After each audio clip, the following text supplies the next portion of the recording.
Mining update, lesson about the industry and job hunt video. Welcome to Australian Mining for New Starters, and in today's video we're going to update the prices. Gold's made a new high again, so we'll have a look at that, and then we'll have a look at our lesson about the industry is why so many people fail in their first mining job. So we'll get into why people keep on getting set up to fail in their first job, and then we will do a job hunt video to round it all off to show you where all the jobs are. But to start with, let's jump over to the gold price, and the gold price has made a new high. So if you are going to go down to the Perth Mint and buy an ounce of gold, it's going to cost you $3,888 Australian, or 2,600 US. And so the spot price is a record high, so it's $3,846 an ounce, and that's what it closed at in Australian dollars, and it was 25.60 or something like that in the US dollars, or maybe a little bit higher. Copper is $13,651 Australian, and if we move over to iron ore has come down a little bit. So yeah, it's moved sideways for the week, but it's come down. And coal again has moved sideways again, so it's 114 a ton US, so that's moved sideways. But the real story is the gold price. That's a record price again, which means things are just going crazy, and everybody is going to be looking for people to ramp up production on their gold mines at that price. So almost $4,000 an ounce for gold, which is crazy when you think about it. So let's go over and have a look at our map, and we'll talk about our lesson. This is our map with all the gold mines and copper and base metal mines around the country that are looking for people. And today's lesson, we're going to talk about why so many people fail in their first mining job. And the simple reason is that they don't know what they're getting themselves into. So when I say that, the way the legislation's set up all around the country for all the hard rock mines is modelled over what we've got here in WA. And the way they fixed safety back in the day was that they made all the employers, well, the way they fundamentally changed safety for the better positive outcome that it's got at the moment. And I say it's fixed it because from my perspective, when I first started, they were killing 20 people underground a year when I first started, and now it's a rarity. Even though we still have incidents in the hard rock mines around the country, it's nowhere near what it was to when I first started. And the fundamental change that made all that difference was making the owners responsible for everybody on the mine site. And it didn't matter whether it was the contractor or you employed somebody else to do the job. If they stuffed up, you were still responsible. So even if you brought a contractor in, if any of their guys did anything wrong, the person that owned the mine and their resident manager on site was held personally responsible. And ever since they did that, it's improved safety out of sight. And that's why there's no formal training qualifications out there for a lot of these jobs, because all the employers have to be able to prove in a court of law that they've done everything they can to train you on site, which means all on-site procedures, inductions, equipment tickets. And when you move from one site to another, even if you move with the same company, you have to redo everything again on the new site. Yes, they RPL you, so recognise prior learning, so you don't have to spend weeks upon weeks upon weeks of doing it all. But there is still a significant time frame when you do move from one job to another, and depending on the company and the site you're going to, it can sometimes take a week to 3 weeks before you get everything, all the ducks in a row that they want you to do before you can actually get down the hole and start work. So just be aware that that's one of the reasons why it is like it is, because they've improved safety. Now, the downshot of that is means that there's nowhere that you can go to learn any of the information that you need to know to how it all works before you actually get there. So it becomes immersive training. And I've talked about this before in a video that I did with why so many people fail, and I'll put a link to this video up here so you can jump into it, because I go into it in more detail. But the critical thing is with the way the training works is they tell you how it all works on the surface, they run you through it, and then they throw you into the job with a buddy. And it just is what it is with this. Whether you actually get that information from the buddy is good enough, or if there's communication problems, or the buddy doesn't know themselves because they've just been shown, or there's a personality conflict. There's a whole heap of reasons that things can go sideways on you. And that's one of the reasons why we wrote the training as shift bosses back in the day, is because we wanted people to be able to study before they come and not just rely on the immersive training. Because, to be honest with you, out of 100 people, they might get 5 to 10 that it's a duck to water. And then out of everybody else, the other 30 people that are going to make it, they all find somebody that helps them a lot. I had Tim, and I've talked about him on the channel before, the jumbo operator that helped me through my first 6 months. What you'll find is that people either have somebody to help them, and they make it through, and genuine help, you normally build a friendship over it, or they just are left to the people that are training them and they offer flounder and they don't make it through. And that's because there's a lot of information that you don't get the opportunity to study. It's just all immersive, so you've got to be constantly reminded of it until you actually pick it up. And while immersive training works really well in some situations, it's not like this is a situation where it works well in. It's more that the employers have had their hand forced by the situation about how the legislation's set up, where they've got to train everybody on site. And what do I mean by knowing what you're getting yourself into? Well, this is on the last page of the Mining New Starters on the underground training website, so it's all the way down the bottom here. But we talk about experience, and these are some of the questions that once you've done the training you should be able to answer. And if you're looking at these questions now and you don't know what stench gas is, and you're not sure what scaling is, and you're wondering why we're telling you to water down correctly and all that sort of stuff, then this is all key information that they need you to know before they can leave you alone to get on with it all by yourself. And it's just one of those things that if you know it all before you go, it just makes it so much easier just to get in there and go and become successful with it. When you're trying to learn all this information at the same time as they're trying to teach you how to drive the truck and get you up to speed with everything else, it just becomes information overload for a lot of people, and they just can't wrap their head around how it's all going to work for them, and people just put up their hand and quit all the time. And that's why the majority of people, I watched an interview with somebody, it was a testimonial from somebody that just got themselves a Offsider job with somebody that wrote them a resume to get them the job. And the reality of the situation is that person's only got a 40% chance of succeeding. They're more likely to fail than to succeed, because they don't know the first thing of what they're getting themselves into, so it's all blind. And when you go in blind like that, that's what the industry average is. It's 60% failure rate. 3 in 5 people fail in the first 6 months in these offsiding and these underground roles. It just is what it is. If you don't know what you're getting yourself into, you leave yourself exposed to a huge failure rate. If you know what you're getting yourself into, the failure rate goes down to less than 10%, because all it's down to you just doing the work then, because you're not having to be taught. There's not a lot of mistakes to be made. It's all positive reinforcement when they train you on site, so you're learning stuff that you already know and you're reinforcing stuff that you already know.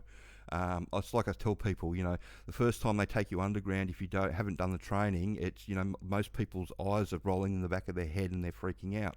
Whereas if they've done the training, it just becomes a great big game of I Spy, because they know what they're getting themselves into, and they can look at the stuff, and that's stench gas, that's the magazine, there's a crib room, there's the underground workshop, all that sort of stuff that you didn't know, or you don't know what you're looking at. And if a jumbo goes past, you know that it's a jumbo, instead of just freaking out about what's happening to you in that small time, in that first time that you go underground. And it just makes it so much easier to get a job and to keep the job and to be successful with it all, because there's so much work around at the moment. You just have to be looking in the right place. And as we talked about already, the gold price, it's at a record price, and people are looking to ramp up their gold mines and turn old open pit mines into underground mines all around the country, and there's just work all over the place. So if we come over here and type underground in to Seek and have a look through here, you'll see all the jobs come up, and there's heaps everywhere.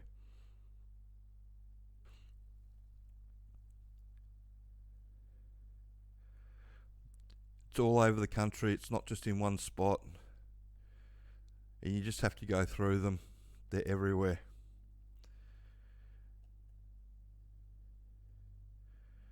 We've had a few people get jobs lately, which is really good, which we've been giving shout outs to, and they all get the job the same way.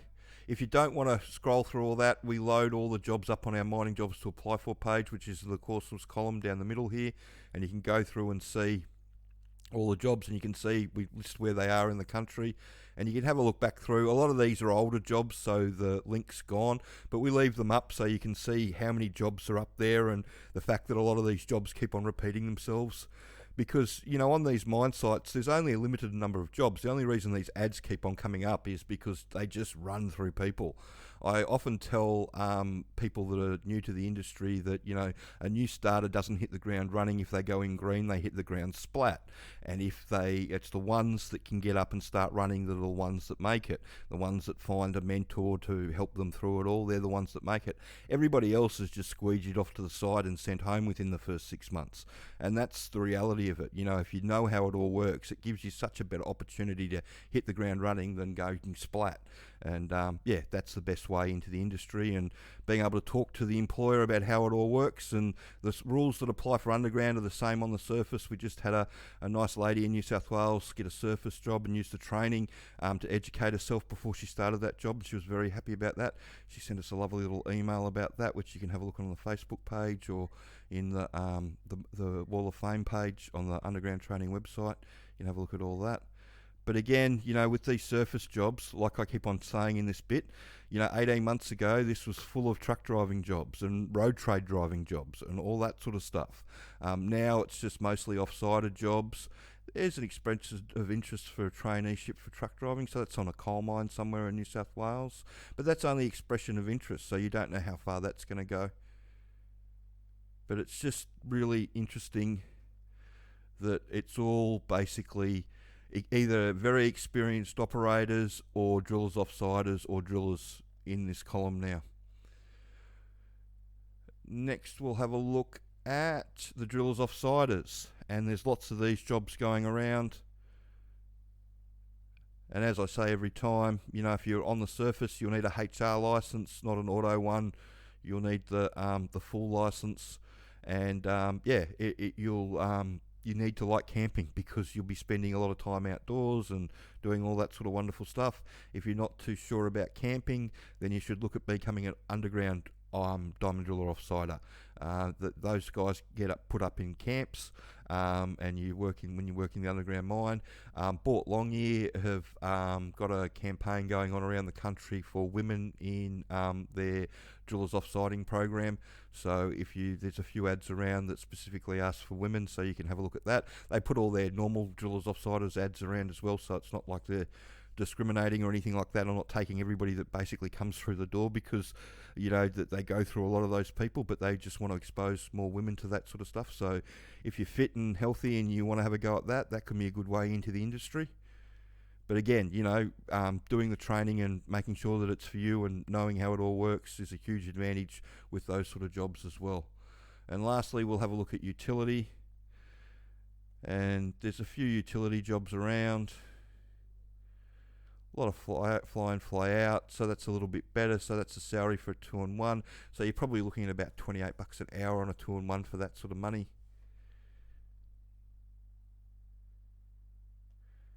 It's interesting, the utility industry at the moment, because they've had a couple of large mines close or go into care and maintenance.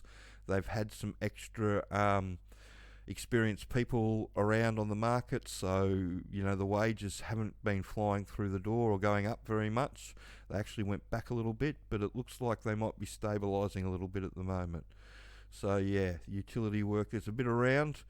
A lot of people think that it's a good way into the industry, and see, there you go, that's a realistic looking for $26.95 an hour for FIFO.